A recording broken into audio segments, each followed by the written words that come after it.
মাননীয় স্পিকার, আপনাকে ধন্যবাদ। বিসমিল্লাহির রহমানির রহিম। মাননীয় স্পিকার, মাননীয় সকল সদস্যবৃন্দ, আমি প্রথমেই মাননীয় বিরোধী দলীয় নেতা এবং বিরোধী দলীয় সকল মাননীয় সংসদ সদস্যবৃন্দকে ধন্যবাদ জানাচ্ছি।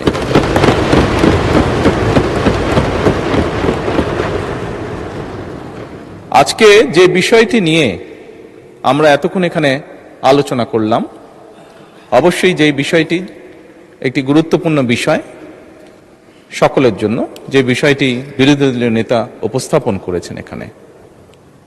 মাননীয় স্পিকার, আজকে এই মুহূর্তে আমরা যেই সংসদে দাঁড়িয়ে আছি, এই সংসদটি বহু শহীদের রক্তের উপরে প্রতিষ্ঠিত। এই সংসদটি বাংলাদেশের মানুষের আগামী দিনের ভবিষ্যৎ, সুন্দর একটি ভবিষ্যৎ কিভাবে প্রতিষ্ঠিত হবে, বাংলাদেশের মানুষের সেই আশা আকাঙ্ক্ষার উপরে প্রতিষ্ঠিত। মাননীয় স্পিকার, এবং সেজন্যই মাননীয় স্পিকার, আজকে এই সংসদে আমরা যে বিষয়টি নিয়ে মাত্র আলোচনা প্রায় শেষ প্রান্তে এসে দাঁড়িয়েছি, সেই বিষয়টি নিয়ে হয়তোবা আমাদের মধ্যে মতপার্থক্য রয়েছে, তবে নিঃসন্দেহে কেউই আমরা অস্বীকার করছি না বিষয়টি একটি অত্যন্ত গুরুত্বপূর্ণ বিষয়।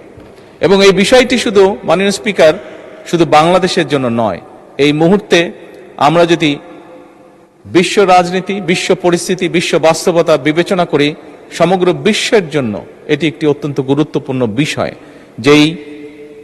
যেভাবেই আমরা বলি না কেন, যেই পরিস্থিতির ভিতর দিয়ে আমরা যাচ্ছি, সমগ্র বিশ্ব, বাংলাদেশ সহ প্রত্যেকটি মানুষ, প্রত্যেকটি দেশ, প্রত্যেকটি জাতির জন্য এটি একটি গুরুত্বপূর্ণ বিষয়।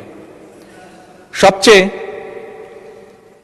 ভালো যেই বিষয়টি আজকের আলোচনার, সেটি হচ্ছে, আমি মনে করি একজন রাজনৈতিক কর্মী হিসাবে আমি মনে করি যে আজকের এই সংসদের প্রত্যেকটি সংসদ সদস্য, আজকে এই সংসদে প্রত্যেকটি রাজনৈতিক দল, আমরা মনে হয় একটি জায়গায় উপনীত হয়েছি যে আমাদের আর যা কিছু ব্যাপারে মতপার্থক্য থাকুক না কেন, দেশ এবং দেশের মানুষের স্বার্থ রক্ষার ব্যাপারে আমাদের কোনো মতপার্থক্য নেই।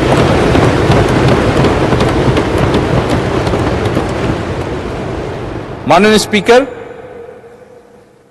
সকল সময় আমার দলের পক্ষ থেকে আমি বলতে পারি, দেশ এবং দেশের মানুষের কোনো বিষয় যদি আমাদের সামনে কেউ উপস্থাপন করেন, যদি আমাদের কাছে দেশ এবং দেশের মানুষের স্বার্থের ব্যাপারে কেউ কোনো প্রস্তাবনা দেন, আলোচনা করতে চান, পরামর্শ দেন, সুপারিশ দেন, বাংলাদেশ জাতীয়তাবাদী দল সকল সময় প্রস্তুত সেই বিষয়ে আলোচনা করার।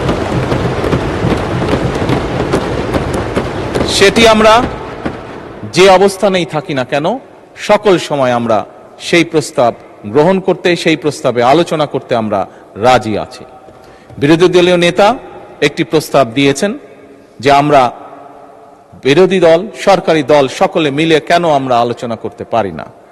আমি সংসদকে অবহিত করতে চাই সংসদ নেতা হিসাবে যে অবশ্যই আমরা বিরোধী দলকে আমন্ত্রণ জানাবো, আমাদের অবস্থান থেকে আমরা বসবো, আমরা আলোচনা করব, আমরা ওনাদের প্রস্তাব দেখব।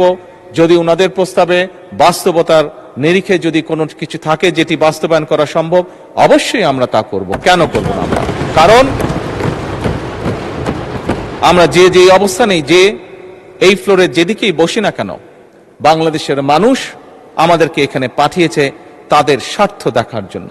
কাজেই বাংলাদেশের মানুষের স্বার্থ, যে আলোচনা করলে বাংলাদেশের মানুষের স্বার্থ রক্ষা হবে, যে কাজ করলে বাংলাদেশের মানুষের স্বার্থ রক্ষা হবে, ইনশাল্লাহ আমরা অবশ্যই সেই কাজ করব।